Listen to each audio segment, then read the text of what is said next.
शिया central वक्फ board के साबिक chairman Wasim Rizvi के खिलाफ एफआईआर दर्ज कराई गई है। मौलाना कल्ब जवाद की क़यादत में मजलिस उलमा हिंद के उलमा ने चौक कोतवाली में एफआईआर दर्ज कराई।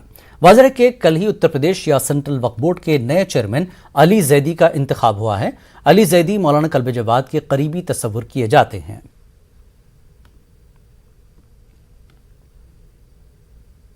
अमरावती शहर को छोड़कर आज पूरे जिले में चौथे रोज भी कर्फ्यू जारी है। अमरावती शहर में इंटरनेट खिदमात को आज दोपहर से बहाल कर दिया गया। अमरावती में हुए फसादात के हवाले से शहर के मुख्तलिफ पुलिस स्टेशनों में 26 एफआईआर दर्ज की गई हैं, जिनमें कल 14,673 अफराद पर मुकदमा दर्ज किया गया।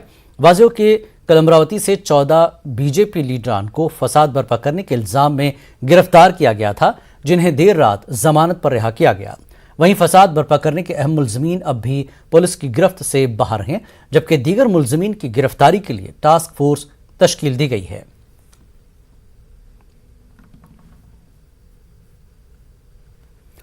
अमरावती मालेगांव जैसे अजला में पुरतशद्दुद वाक़यात रुनुमा होने के बाद बोरीवली पुलिस और RAF के एहलकारों ने बोरीवली और गोराई इलाकों में 6 किलोमीटर का रूट मार्च निकालकर ताकत का मुजाहरा किया। बोरीवली के सीनियर पुलिस इंस्पेक्टर ने कहा कि लोगों को बेदार करने के लिए ये रूट मार्च निकाला गया। उन्होंने मजीद कहा कि पुलिस लोगों को ये पैगाम दे रही है कि लोग किसी भी किस्म की अफवाहों पर भरोसा न करें। बोरीवली पुलिस और नीम फौजी दस्ते हमेशा आवाम के साथ हैं।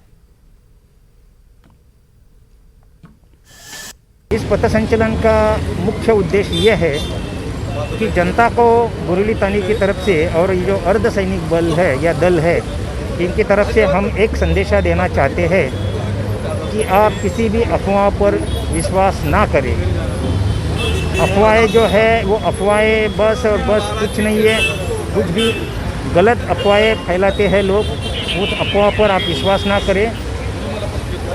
बोरीवली पुलिस हो या अर्धसैनिक बल हो, ये सदा आपके साथ है। आप निर्भयता से अपना जो भी जीवन है वो जीवन व्यतीत कीजिए। अगर आपको कोई दिक्कत आती है, कोई तकलीफ होती है, तो पुलिस और अर्धसैनिक बल सदा आपके साथ। कंगना रनौत खानदानी वजूहात की वजह से अपना दिमागी तवाज़ुन खो बैठी हैं, इसलिए उन्हें पागल खाने में दाखिल कराया जाना चाहिए। यह मानना है नागपुर के कांग्रेस कारकुनों का। कांग्रेस कारकुनों ने नागपुर के पागल खाने में फिल्म स्टार कंगना रनौत को दाखिल करने का मुतालबा किया। वाज़ेह के कंगना रनौत ने हाल ही में बयान दिया था कि मुल्क को असल आज़ादी तो 2014 में मिली। कंगना का इशारा 2014 लोकसभा इंतखाबात की जानिब था, जिसमें बीजेपी इख्तिदार में आई थी। MPCC के सेक्रेटरी सलीम खान की क़यादत में एक वफ्द नागपुर में पागल खाने पहुंचा और कंगना रनौत के दिमागी तवाज़ुन के बारे में इंचार्ज को आगाह किया और बताया कि कंगना रनौत अपना जहनी तवाज़ुन खो चुकी हैं, इसलिए उन्हें इलाज के लिए पागल खाने लाया जाए। पागल खाना इंचार्ज ने कांग्रेस के वफ्द को कोई सीधा जवाब तो नहीं दिया, ताहम जो शिकायत आई उसे कबूल कर लिया गया।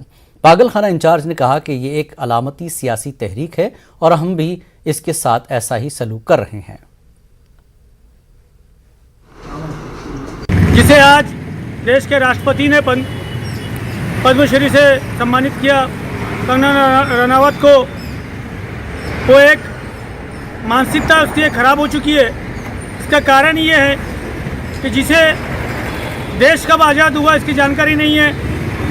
देश 1947 में आज़ाद हुआ और वो 2014 में आज़ादी की बात करती है। हमें ऐसा लगता है जब से उसको पद्मश्री दी गई है, जब से उसकी मानसिकता खराब हो चुकी है। वक्त एक ब्रेक के बाद फिर लौटेंगे।